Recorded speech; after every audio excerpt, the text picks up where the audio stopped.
texto. A expressão é a seguinte: portanto, visto, Hebreus 2, de 14 a 15, portanto, visto que os filhos compartilham de carne e sangue, ok? Compartilham de carne e sangue, ele também participou das mesmas coisas, para que pela morte destruísse aquele que tem o poder da morte, isto é, o diabo, e livrasse todos os que estavam sujeitos à escravidão durante toda a vida, por medo da morte. Olha só que texto que nos leva a pensar sobre algumas questões muito preciosas. Se nós formos lidar com o texto todo, ou seja, o capítulo 2, você vem e você vai entendendo de que o escritor bíblico, o Espírito Santo, começa a mostrar a superioridade de Cristo em relação aos anjos. E nessa relação, nesse trabalhar do entendimento sobre o que Cristo sofreu, o que Cristo se colocou à disposição de sofrer para que nós pudéssemos ter uma esperança de salvação, é contrário, é diferente daquilo que os anjos fizeram e fazem, porque os anjos foram colocados a serviço da igreja do Senhor, a serviço dos santos, como diz a palavra. E dentro desse contexto, ele traz esse texto onde que ele diz assim, ele coloca a questão da morte como algo que traz para as pessoas um medo durante a vida. A própria palavra diz isso. Mas é interessante a gente pensar que a morte, a gente poderia colocar da seguinte maneira: a morte, ela é um produto, eu queria que você ouvisse bem isso, ela é um produto de uma ação não de Deus, mas de uma ação de Satanás. Porque quando Satanás ele tenta Adão e Eva, Deus falou para eles assim: olha, eu vou falar uma coisa para vocês, vocês não comam desse fruto, não toquem nessa árvore, para que vocês não morram. Porque o meu projeto para vocês não é a morte, o meu projeto para vocês é vida eterna, é uma experiência eterna comigo. E a morte, ela entra como esse entre aspas, que Satanás ele coloca no projeto de Deus. Não que ele tenha autoridade para fazer isso, mas foi uma permissão de Deus por conta da liberdade que ele deu a Adão e Eva para uma questão de escolha. E a morte, então, vem como resultado dessa ação de Satanás, e o diabo gostou, porque foi a única vitória que ele conseguiu. Foi a única coisa que ele pode dizer assim: eu consegui contra a humanidade isso aí, é colocar a morte na experiência deles. Por isso que a palavra de Deus diz que ele veio para matar, roubar e destruir. Então ele gostou disso, ele gosta de matar relacionamentos, ele gosta de matar sonhos, ele gosta de ver as pessoas perdendo a sua própria história, ele gosta de ver as coisas sendo abortadas, ele gosta de ver essa dor, esse sofrimento, esse medo da morte. Quanto mais medo da morte nós temos, mais nós agradamos o coração de Satanás, porque ele fala assim: é isso mesmo que eu quero que vocês sofram, eu quero que vocês sofram medo. Por isso que a palavra de Deus ela nos traz a expressão dizendo assim que o poder da vida e da morte está nas mãos do Senhor. O diabo ele se agrada porque ele tem isso como o único trunfo dele, como se fosse uma grande vitória para ele, mas ele esquece que quem dá a última palavra sempre é o Senhor. E aí no texto que nós temos, o escritor ele fala exatamente disso, que aqueles que estavam sujeitos ao medo da morte poderiam vencer esse medo. E eu fiquei pensando e refletindo sobre essa experiência de libertação do medo, porque aqui no texto nós vemos basicamente essa obra de Jesus trazendo tanto a destruição do inimigo quanto também a libertação do medo. Eu fiquei pensando em algumas questões que nos ajudam a nos livrar do medo da morte. Aqui é uma palavra para a igreja, uma palavra para você que é crente, é uma palavra para você que um dia entregou seu coração a Jesus e se tornou discípulo de Jesus. A primeira coisa que eu vejo que é importante para que esse medo não nos domine é manter os nossos olhos, a nossa mente e o nosso coração nas verdades do evangelho da salvação. Olha só como é que começa o capítulo 2. Eu queria que você mantivesse a sua Bíblia aberta e acompanhasse o pensamento bíblico. Diz assim: pois é necessário, capítulo 2, verso de 1 a 4, diz assim: por isso é necessário atentarmos mais ainda para as coisas que ouvimos, para que nunca nos desviemos delas. Pois se a palavra falada por meio de anjos permaneceu firme, e toda transgressão e desobediência recebeu justa punição, como escaparemos se desconsiderarmos tão grande salvação? Só até aí, eu falei até o 4, mas pode ser até aqui. Ele diz assim: como escaparemos se desconsiderarmos tão grande salvação? Uma das coisas que nós precisamos trazer à nossa mente, irmãos, e manter na nossa mente, nos nossos olhos e no nosso coração, é todo o conteúdo do Evangelho. Nós vivemos um tempo muito perigoso, um tempo que apresenta um lado do Evangelho, um lado muito terreno, um lado muito temporal, um lado muito que atende muito às questões do crente nesse tempo presente, mas para dar à vida uma dinâmica diferente. É como se o Evangelho se tornasse apenas uma varinha de condão para fazer a vida ficar melhor, ficar mais legal, ficar mais brilhante, né? Ficar mais exultante. Mas não. O Evangelho, ele traz toda a sua plenitude. Ele traz o nascimento, ele fala do nascimento, de quando nós nascemos no Espírito, mas ele fala também de morte, da experiência da morte, quando ele diz lá que ao homem está ordenado morrer uma só vez, vindo depois disso o juízo. Então, quando nós pensamos na vida, nós temos que pensar na morte. Nós não vamos ficar para a semente. Nós não vamos deixar de morrer. Gostaríamos nós de sermos arrebatados, mas nós passaremos pela experiência da morte. E essa experiência, ela não precisa nos transformar em medo. Ela pode ser uma experiência falada, ela pode ser compartilhada, ela não precisa ser desconsiderada, mas ela pode ser considerada com maturidade e conhecimento, partindo do Evangelho. Você sabe o que o espírita faz? O espírita, o hindu, eles conversam, o espírita e o hindu, eles conversam sobre a morte com muita liberdade, porque eles falam de uma outra vida após a morte, eles falam de uma reencarnação. Então eles falam com liberdade, porque eles entendem que eles vão voltar para uma outra vida, e nós que temos a verdade em nossas mãos, sabemos da vida eterna, do corpo glorificado, como diz Paulo, muitas vezes nós nos retemos de falar de uma coisa que nós sabemos, que teremos, porque é promessa de Deus. Então a promessa de Deus não é só uma vida boa, não é só uma vida próspera, não é saúde, não é cura, não é só libertação, mas é a transformação da nossa identidade. Nós nos tornamos pessoas que passarão a viver a eternidade com o Pai, e isso já começa agora. Ou seja, a morte não rouba de nós a vida. A morte, ela apenas tira de nós, nos tira desse corpo presente, mas ela não rouba de nós a vida. Então nós precisamos manter os nossos olhos e a nossa mente e o nosso coração no conteúdo do Evangelho. Precisamos fazer isso. Por quê? Porque senão nós nos perdemos nos sentimentos, no medo, na angústia, na insegurança, na incerteza. Nós vamos nos perdendo. E daqui a pouco nós estamos reagindo igualzinho uma pessoa que não tem esperança.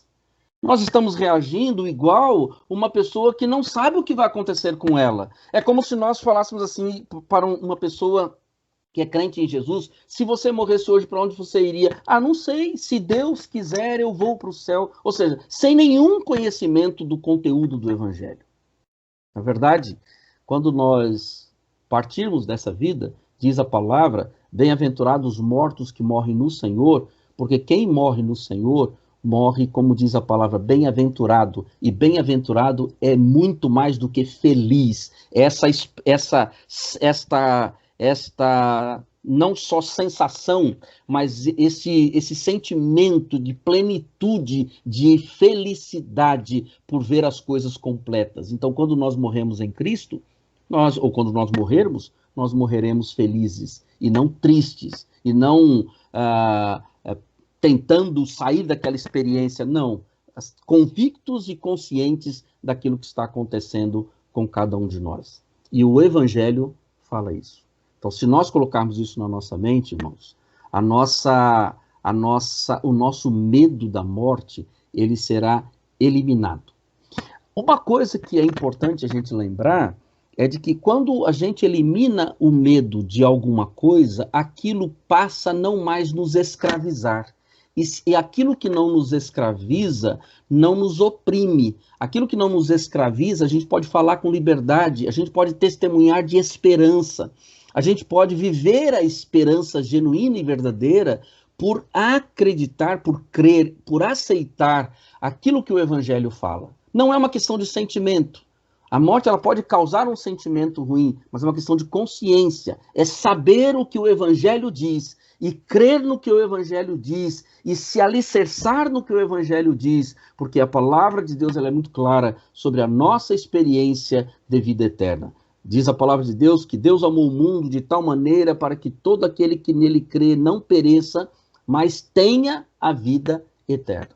É a grande promessa do Evangelho. E essa vida eterna ela tem que nos dar a paz, esperança em qualquer momento. Agora, quem não tem esperança, irmãos, aí sim, tem que se desesperar, porque a morte, ela lança a pessoa para um momento muito ruim, para uma experiência muito ruim, né? Uma eternidade muito ruim. E é isso que nós temos que dizer para as pessoas. Há esperança para a morte. Então, se nós mantivermos os nossos olhos, nossa mente, nosso coração nas verdades do Evangelho da salvação, venceremos o medo da morte. Uma outra coisa que nós precisamos colocar em nossa mente é não validar as investidas do diabo. No versículo 14 ele diz assim, pela morte, portanto, visto que os filhos compartilham de carne e sangue, ele também participou das mesmas coisas para quê? Olha só para quê.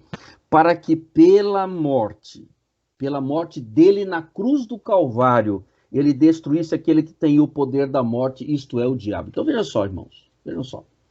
Olha o que a Bíblia diz. Primeiro, uma das coisas que a Bíblia diz que é muito forte aqui, é que o diabo tinha o poder da morte. Por quê? Porque na cruz, segundo Colossenses capítulo 2, o diabo foi destruído. E aqui ele também fala em destruir. Ele destruiu aquele que tem o poder da morte. Então o diabo ele continua agindo, mas o poder que ele tinha foi destruído na cruz. Eu não posso validar uma coisa que já não tem mais valor.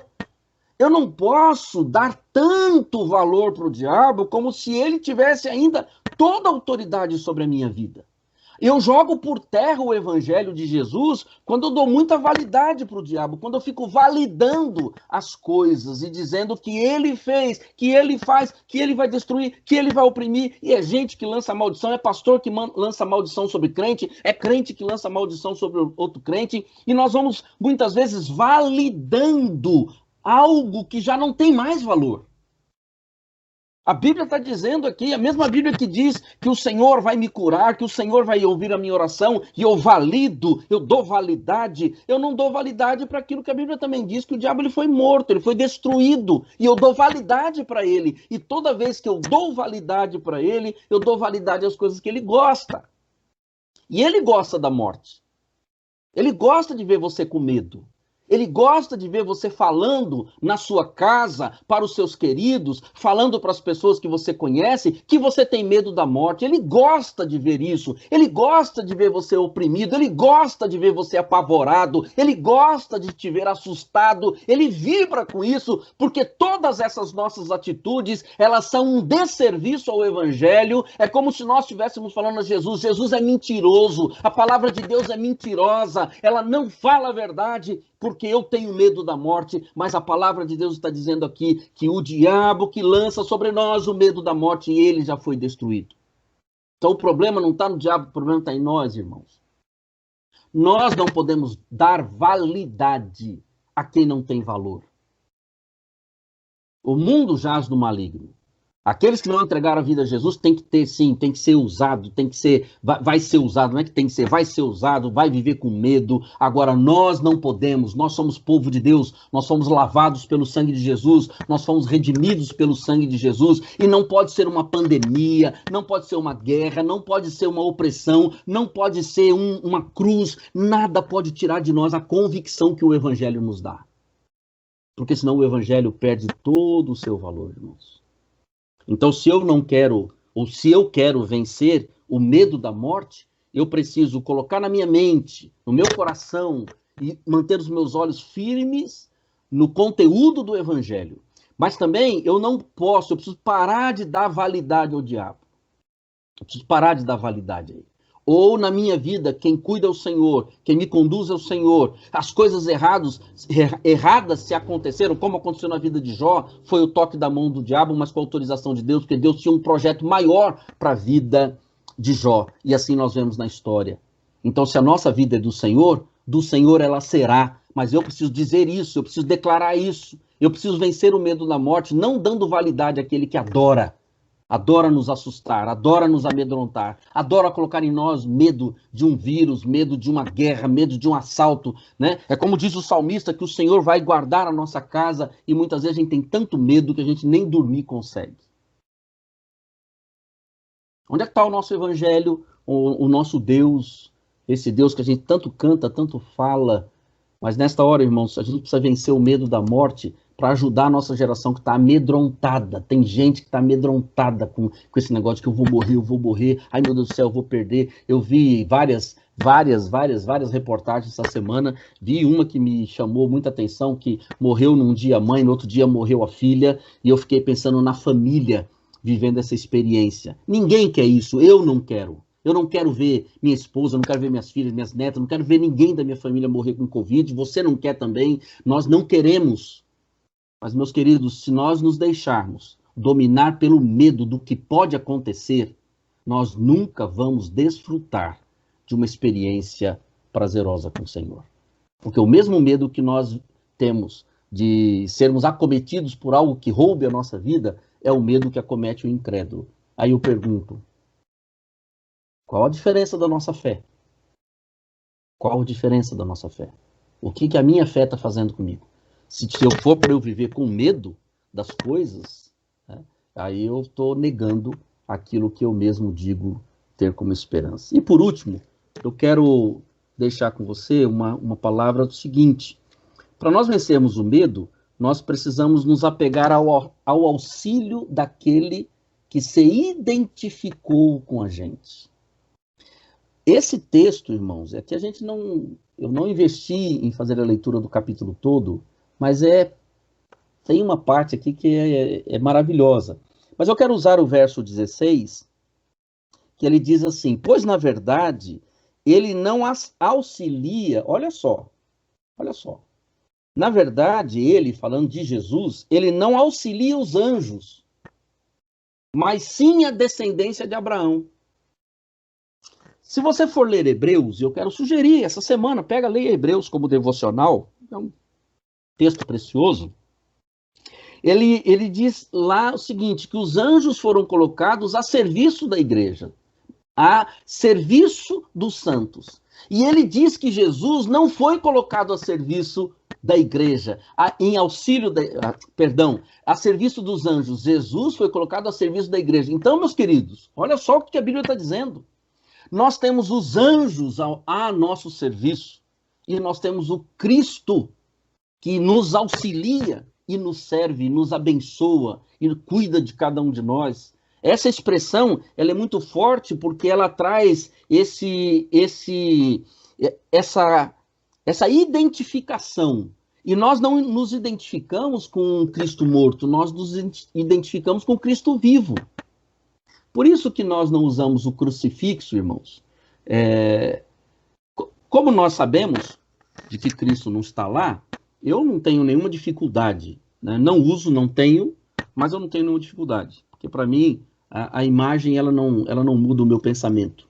Né? Mas, por que nós não usamos o crucifixo com a imagem do Cristo crucificado? Porque para nós nos identificamos com um Cristo vivo, não com um Cristo morto.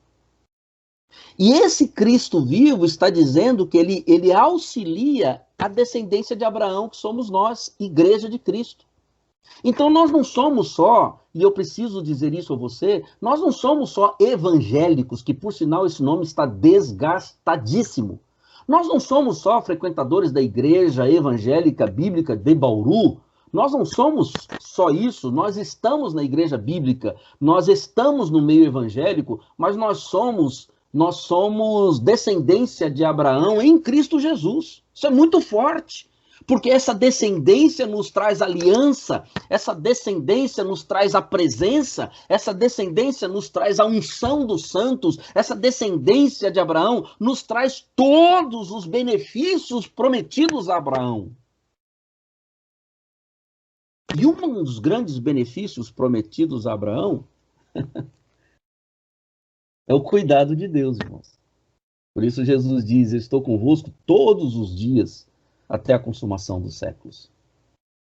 A gente vence o medo da morte, não é parando de falar sobre a morte, e também não é brincando, tá? E de brincar eu posso falar bem, porque eu tenho um temperamento brincalhão, eu gosto de falar, de brincar e tal.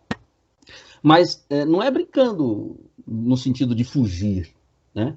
E vamos brincar porque a gente não quer pensar nisso. Não, é falar sério, é conversar sério. É perguntar para o outro: e se você morresse hoje? E se porventura esse vírus chegar à sua casa e alcançar um dos seus, como é que você reagiria? E você perguntar para alguém: e se você hoje for acometido e por uma tristeza você partir, para onde você vai? Você já pensou nisso? Olha, irmãos, que oportunidade tremenda de falar do Evangelho. De conversar sobre a morte com as pessoas, que elas não querem. Elas querem conversar sobre o Corinthians, sobre se o Palmeiras tem Mundial, elas querem conversar sobre o BBB, elas querem conversar sobre a pandemia, elas querem falar do Dória, mas ninguém para falar da morte. Querem falar de tudo, mas ninguém para falar da morte. Então é uma grande oportunidade de você conversar com seu parente, seu filho, conversar com seu tio, conversar com seu irmão, conversar com aquele que está afastado da igreja, conversar com essas pessoas e dizer assim: e se você morrer hoje? Qual a sua esperança? Sabe o que a pessoa vai dizer para você? Não sei. Aí você vai dizer: pois é, eu sei. Mas sabe por que eu sei? Não é porque eu sou melhor que você. É porque a minha mente está no Evangelho. O Evangelho é que me conduz. A palavra de Deus é que me conduz. E aí você pode falar do amor de Jesus. Tão simples. Você não precisa condenar. Você pode ajudar. Você está mostrando o caminho. Você está mostrando um caminho de esperança. E não existem melhores momentos para se evangelizar do que os momentos de angústia, de dor e de sofrimento. Mas antes de você evangelizar o outro, eu quero perguntar para você: e se você morrer hoje? E se um querido seu morrer hoje? Como será a sua leitura? Ou como é a sua leitura da morte? Como você lida com a morte? Com a possibilidade da morte?